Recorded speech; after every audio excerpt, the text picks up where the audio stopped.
All right, today we're going to tackle one of the most powerful, and let's be honest, one of the most misunderstood tools in the entire financial world: options. Now, I know they can seem super complex, but the core idea behind them is actually surprisingly simple, and it's what makes them so incredibly compelling. So let me just ask you this. What if you could control $15,000 worth of a stock for just 500 bucks? No, that's not a trick question. It's the power of leverage. And that right there is the core reason options are so fascinating.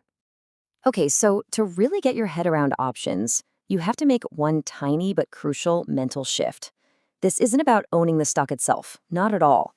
It's about controlling the right to buy it or sell it. Think of it like putting a small deposit on a house you want to buy. You pay a little fee to lock in today's price, and that gives you the right to buy the whole house later on. You don't own the house yet, but you control the deal. That's pretty much the whole idea behind an option. Okay, so let's really dig in here.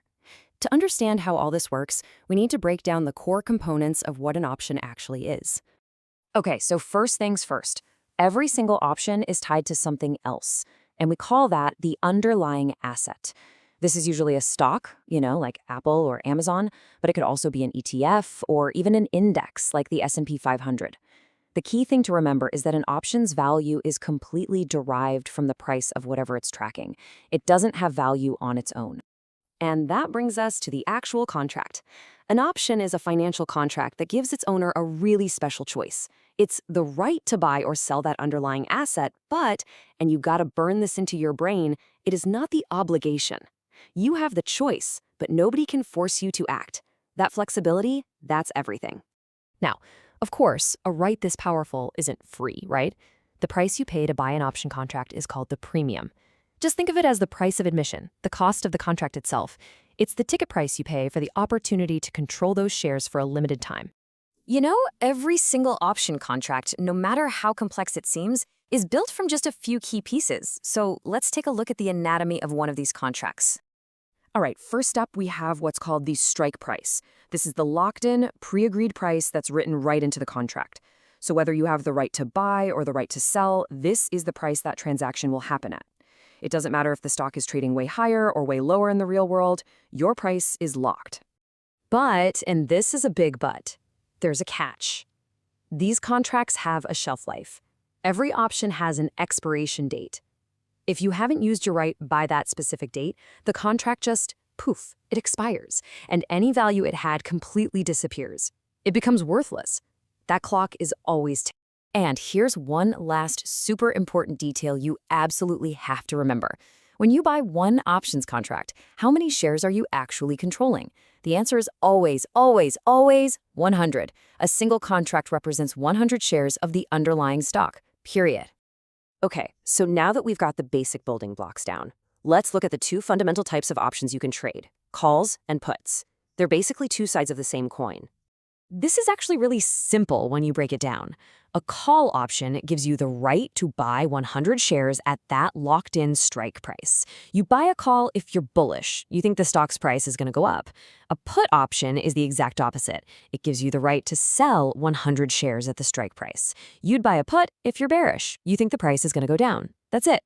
Calls if you think it's going up, puts if you think it's going down.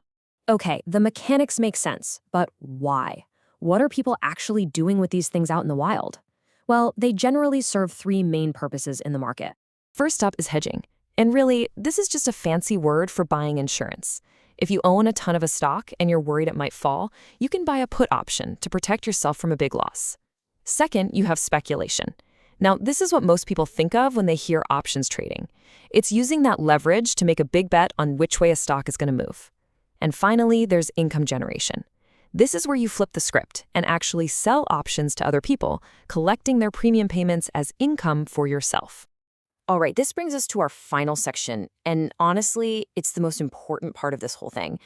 We have to understand the relationship between the incredible power that options give you and the very real risks that come with them.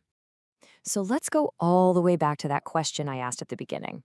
That first bar shows what it would cost to buy 100 shares of a $150 stock, a full $15,000.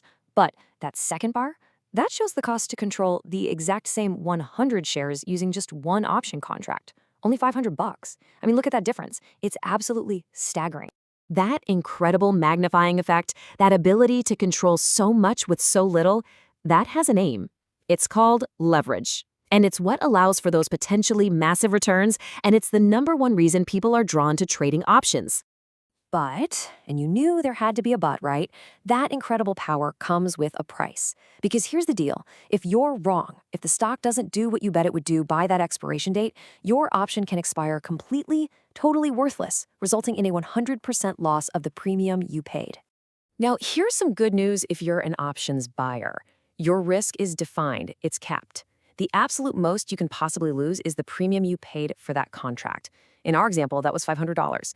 Yeah, it could be a 100% loss on your investment, which stings, but that's it. It can't be more than what you paid to get in. Okay, so we've covered a lot. After all that, what's the one thing you really, really need to remember? It really boils down to this fundamental trade-off, this balancing act.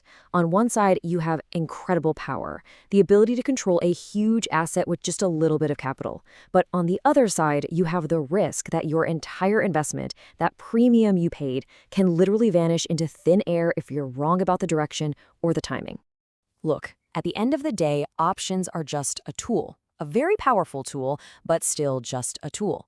So the real question isn't just what is an option, the question is for you. Options give you incredible power, for sure, but how are you going to manage the risk that always comes along for the ride?